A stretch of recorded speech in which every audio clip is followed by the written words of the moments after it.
शुरुआत आशा नाम की एक लड़की को दिखाने से होती है जो अपनी कहानी बता रही थी कि 5 साल पहले आने वाला सुनामी बहुत खतरनाक था। पूरा शहर पानी में डूब गया, करोड़ों लोगों की जान चली गई। लोगों ने खुद को और अपनी फैमिलीज को बचाने की बहुत कोशिश की, लेकिन नाकामयाब रहे। चंद गिने चुने लोग ऐसे थे जो उस वक्त ऊंची ऊंची बिल्डिंग्स की छतों पर चले गए, जिस वजह से उन लोगों की जान बच पाई। उन्हीं लोगों में आशा भी शामिल थी। वो काफी उदास है, थकी हुई भी है, लेकिन फिर भी हिम्मत करके वो उठ खड़ी हुई। पिछले 5 सालों से आशा एक तबाह हुई बिल्डिंग में रह रही है जो सुनामी में डूबे हुए शहर के बीचों बीच थी। बिल्डिंग में उसके अलावा और कोई भी नहीं रहता। बिल्डिंग की छत पर आती है। उसने बारिश का पानी जमा करके रखा हुआ था, जिसे उबालकर वो अपने लिए कॉफी बनाती है और वहीं पर छुपाया हुआ एक रेडियो वो बाहर निकालती है और गाने सुनने लगती है, जिससे उसे काफी अच्छा महसूस होता है। इसके बाद हम पूरे शहर का बिगड़ा हुआ हाल देखते हैं। सारी बिल्डिंग्स हर जगह बंजर हैं। अब इन हालात में आशा के लिए सबसे बड़ा मसला पानी का था, क्योंकि अगर यहाँ पर बारिश ना हो तो पीने के पानी के लिए काफी मसला होता है। इसलिए आशा छत पर रखे हुए सामान के ऊपर जो जमा हुआ पानी पड़ा होता है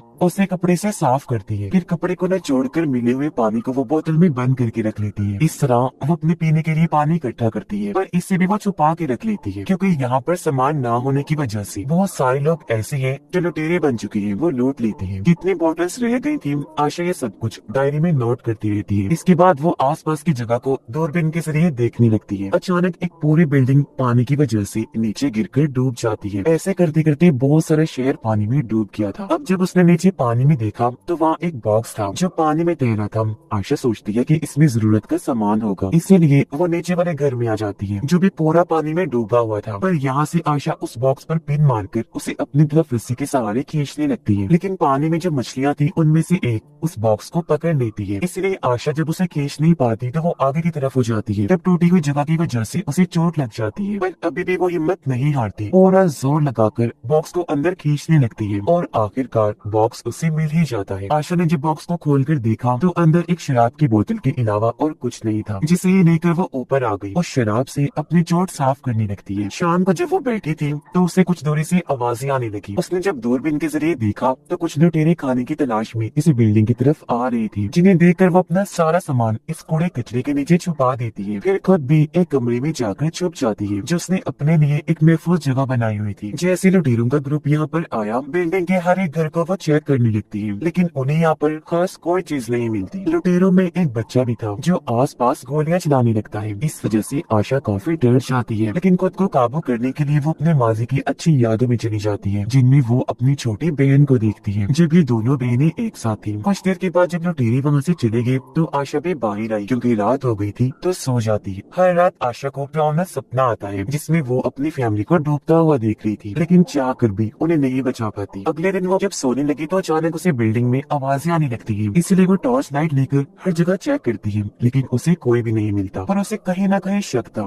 कि कुछ तो गड़बड़ जरूर है, मतलब कोई यहाँ पर चोरी छुपे आ गया है। इसीलिए वो हाथ धोकर साबुन को वहीं छोड़कर अंदर चली जाती है। पर तभी यहाँ एक छोटी बच्ची आ गई जो उस साबुन को उठा देती है। तभी यहाँ पर आशा भी आ गई जिसने उस बच्ची को देख लिया था। इससे पहले वो बच्ची को पकड़ती वो ही आशा को मार कर यहाँ से भाग गई, एक दूसरी जगह पर जाकर छुप जाती है। अगली सुबह आशा उस बच्चे को ढूंढने के लिए निकल गई। उसने देखा कि वो बच्ची दूसरे कमरे में सोफे पर सोई हुई है। आशा बस उसे देखती है, कुछ करती नहीं ताकि उसकी नींद न खराब हो, और अपना खाना बनाने के लिए चली जाती है। कुछ देर के बाद हमने देखा कि उस बच्चे ने आशा के कमरे में से बहुत सारा सामान चोरी किया हुआ है, जिनमें से उस बच्ची को आशा और उसकी छोटी बहन की तस्वीरें भी मिलती है। बच्ची अभी उन तस्वीरों को देख ही रही थी कि तभी आशा यहाँ पर फिर से आ गई। आशा उससे वो तस्वीरें तो खींच लेती है, लेकिन बच्ची खुद यहाँ से भाग जाती है। आशा को कुछ समझ नहीं आ रही थी कि आखिर अब मैं इस बच्ची का क्या करूँ, लेकिन फिलहाल के लिए वो इस बात को अपने दिमाग से निकाल देती है।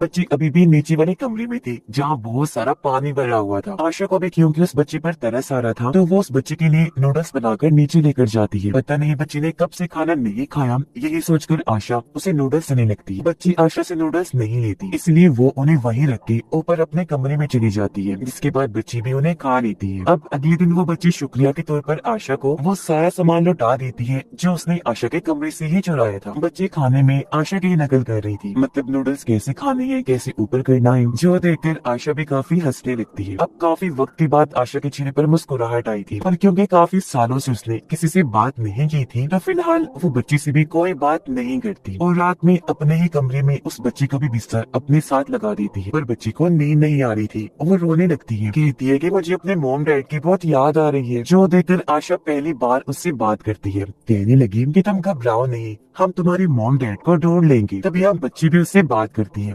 कहती है कि मेरा नाम हाई है। जिसके बाद अगली सुबह आशा और हाई दोनों छत पर चली जाती है। खेलते खेलते बच्ची दरवाजे के लॉक पर लगी टेप पट्टी को हटा देती है, जिससे देखते ही देखते दरवाजा बंद होकर पूरा लॉक्ड हो गया, जिसका मतलब था कि ये दोनों छत पर ही फंस गई है। जो देखकर आशा काफी परेशान होने लगती है। असल में इस दरवाजे का लॉक खराब था, इसलिए आशा ने लॉक पर टेप पट्टी लगाई हुई थी, लेकिन पट्टी के हटने से लॉक लगा और ये दोनों यहाँ छत पर ही फंस गई थी। अब आशा को परेशान देखकर हाई एक तार लेती है और उसकी मदद से दरवाजे को खोल देती है। आशा भी काफी चौंक गई, काफी खुश हो जाती है, मगर साथ में उसे समझाती भी है कि देखो यहाँ की हर एक चीज का मैंने सेटअप बनाया हुआ है, इसीलिए बिना पूछे किसी भी चीज को हाथ नहीं लगाना, ठीक है ना। और हाँ, यहाँ पर शोर भी बिल्कुल मत मचाना वरना यहाँ पर लुटेरे आ जाएंगे। यहाँ पर हाई आशा को कहती है कि हमें यहाँ से निकलना चाहिए, आखिर हम कब तक यहाँ पर रहेंगे, यहाँ रहना किसी खतरे से खाली नहीं है। लेकिन इसके लिए वो साफ साफ मना कर देती है। कुछ देर के बाद आशा ने नोटिस किया कि जो खानदानी नेकलेस मैंने पहना हुआ था वो मेरे गले से गायब है, तो वो काफी परेशान हो गई, हर जगह उसे ढूंढने लगती है। उसे ये लगने लगता है कि वो जरूर हाई ने ही चुराया है। इसलिए जब इस बारे में आशा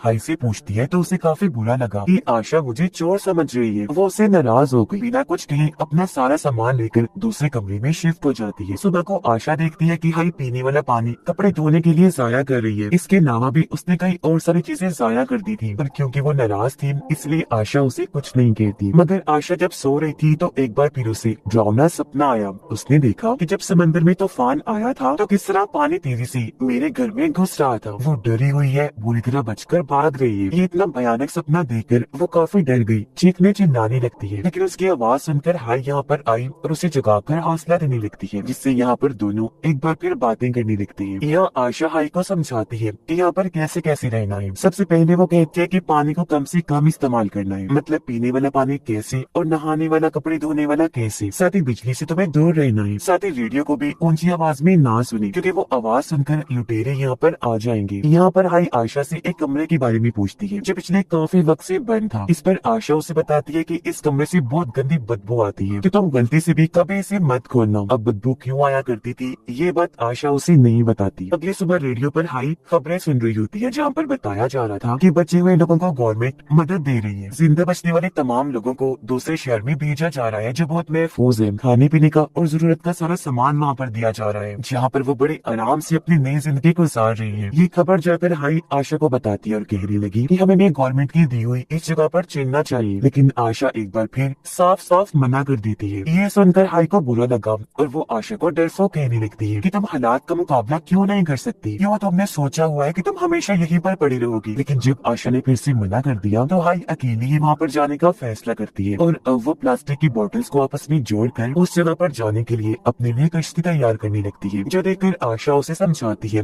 कि देखो इस बिल्डिंग से बाहर निकलना खतरे से भरा हुआ है, क्योंकि पानी में शार्क्स और भी खतरनाक किस्म की मछलियाँ हैं। साथ ही वो जगह भी बहुत दूर है जहाँ पर तुम जाना चाह रही हो। वहाँ पहुँचते पहुँचते खाने पीने जरूरत का सामान खत्म हो सकता है, पानी में हम रास्ते भी भूल सकते हैं। ये सुनकर हाई उसे एक फ्लेयर गन दिखाते हुए कहती है कि देखो ये मेरे पास है, इसके जरिए मैं अपनी हिफाजत कर सकती हूँ। फ्लेयर गन देकर आशा काफी घबरा गई। वो हाई से गन को छीनते हुए कहती है कि गलती से भी इसे चला मत देना, वरना इसकी आवाज सुनकर लुटेरे यहाँ पर आ सकते हैं। अब क्योंकि आशा ने हाई के साथ काफी सख्ती से बर्ताव किया था तो कुछ देर के बाद वो उसे माफी मांगते हुए प्यार से समझाती है कि देखो मेरी बात सुनो, आज से पहले कई बार मैंने यहाँ से निकलने की कोशिश की है, लेकिन तभी भी मैं कामयाब नहीं हो पाई। ये बात बताते बताते उसे फिर से पास्ट का एक वक्त याद आने लगता है जब वो फैसला कर चुकी थी कि मैं अपने घर को छोड़ दूंगी, क्योंकि उसके मॉम डैड घर में लाई गई चीज सबसे पहले उसके छोटे बहन को दिया करती थी, जिस बात की वजह से उसे बहुत गुस्सा आया करता था और वो अपनी बहन से जलती थी। यही वजह है कि उसका ताल्लुक अपने मॉम डैड के साथ भी बिल्कुल अच्छा नहीं था। अपने माँ बाप का ऐसा सलूक देखकर वो काफी तंग आ गई थी। हमेशा उसके उसकी छोटी बहन को ही अहमियत दी जाती। इस बात को लेकर अक्सर उसका अपने मॉम डैड से झगड़ा हो जाया करता था। तो आज वो घर छोड़कर निकल जाती है, मगर तब आशा की बहन ने उसे जाने से रोक लिया था। प्रेजेंट टाइम में आशा देखती है कि उसका वो नेकलेस वहाँ पर गिरा हुआ है जो टूटकर गले से गिर गया था, यानी कि इसमें हाई की कोई गलती नहीं थी, उसने नेकलेस नहीं चुराया था। जिस बात से आशा को काफी शर्मिंदगी हुई और वो हाई से माफी मांगती है। अगले दिन क्योंकि काफी बारिश हुई थी तो इन्होंने पीने का ढेर सारा पानी जमा कर लिया था, लेकिन इस भाग दौड़ में एक दिन आशा को एहसास हो गया था कि ये जगह ज्यादा दिन के लिए महफूज नहीं है। बेहतर यही होगा कि हमें यहाँ से निकलना चाहिए और गवर्नमेंट की दी हुई उस जगह पर रहना चाहिए। तो वो भी अब हाई की बात मान जाती है। उस जगह पर जाने के लिए कश्ती बनाने में उसकी मदद करने लगी। पास्ट के एक सीन से हमें पता चला कि जब आशा ने घर छोड़ा था तब उसके साथ उसकी बहन भी थी, जहाँ तभी अचानक सुनामी आ गई, जिस वजह से हर तरफ अफरा तफरी मच गई। लोग डरकर घबराते हुए इधर उधर भागने लगे और आशा को इस बात का बहुत दुख होता है कि मैं अपनी बहन को नहीं बचा पाई। वो इस बात को याद करके प्रेजेंट टाइम में दुखी हो रही थी और उसे ये सोचकर तसल्ली हुई कि अब मुझे एक दूसरी बहन मिल चुकी है हाई के रूप में। इसीलिए अगली सुबह वो हाई को अपना वो नेकलेस दे देती है गिफ्ट के तौर पर। खैर अब कुछ दिन के बाद इनकी छोटी सी कश्ती उस जगह पर जाने के लिए तैयार हो जाती है जहाँ ये दोनों निकलने के लिए बिल्कुल तैयार हो गई थी, लेकिन यहाँ पर गलती से हाई से रेडियो ऑन हो जाता है, जिसकी आवाज सुनकर लुटेरे यहाँ पर घुस आते हैं, जो देखकर ये दोनों जल्दी से अपना सारा सामान छुपा देती है और हाई जल्दी से जाकर लकड़ी की बनी हुई नकली दीवार में जाकर छुप जाती है, जबकि आशा उसे पुराने स्मेल वाले कमरे में जाकर छुप जाती है। लुटेरे यहाँ पर आकर हर घर में पड़े हुए सामान को बखेरने लगती है और जो खाने पीने के सामान उन्हें मिल रहे थे वो उन्हें अपने पास रख लेती है। जिस दौरान उस नकली दीवार में छुपी उन्हें हाई भी मिल जाती है। लुटेरे उसे पकड़ लेते हैं, जिस वजह से वो चीखने चिल्लाने लगी। उसकी आवाज आशा भी सुन पा रही थी, लेकिन वो बहुत ज्यादा डरी हुई थी। उसे समझ नहीं आ रही थी कि आखिर मैं कैसे हाई को बचाने जाऊँ। अब लुटेरे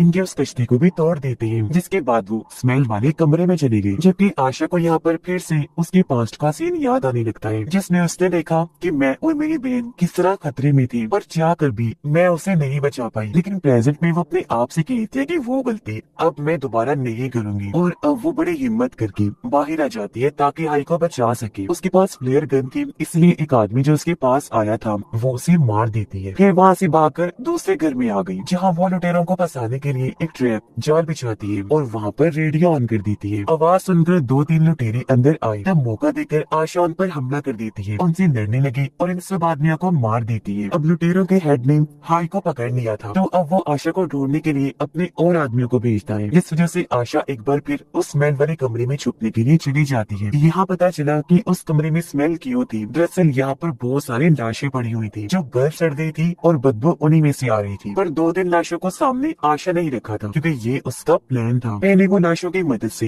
लुटेरे को डराती है, जिसके बाद खुद सामने आकर उसे जान से मार डालती है। उसे खत्म करने के बाद आशा उसका चाकू छीन लेती है और उसके बचे हुए साथियों को भी मार डालती है, और अब वो पहुंच जाती है लुटेरों के हेड के पास, जो दरअसल एक शिप पर था, जहाँ हेड के साथ भी आशा की काफी लड़ाई होती है, जिस दौरान ये तीनों ही गलती से पानी में गिर जाते हैं। अब इससे पहले शार्क यहाँ पर आती, आशा जल्दी से हाई को लेकर एक जगह पर जाकर छुप जाती है, और अब जब लुटेरा पानी में था तो यहाँ पर एक बड़ी सी शार्क आ गई, जो एक ही झटके में लुटेरे का काम तमाम कर देती है, जिंदा ही खा गई। जिसके बाद दोनों जल्दी से लुटेरों के शिप पर चढ़ गई, जिससे आखिरकार दोनों की जान बच जाती है। ये शिप काफी अच्छी थी, यहाँ पर खाने पीने और किसी चीज की तंगी नहीं थी, जबकि आशा इस रात पहली बार डरावने सपने के बगैर सो पाती है। सुबह जब दोनों उठी तो उनके चेहरों पर मुस्कुराहट थी, क्योंकि अब उन्हें अपनी एक नई जिंदगी दिखाई दे रही थी। दोनों एक जगह पर खड़ी होकर उम्मीद भरी नजरों से आगे देखने लगती है, और इसी के साथ ही ये कहानी भी इधर ही खत्म हो जाती है।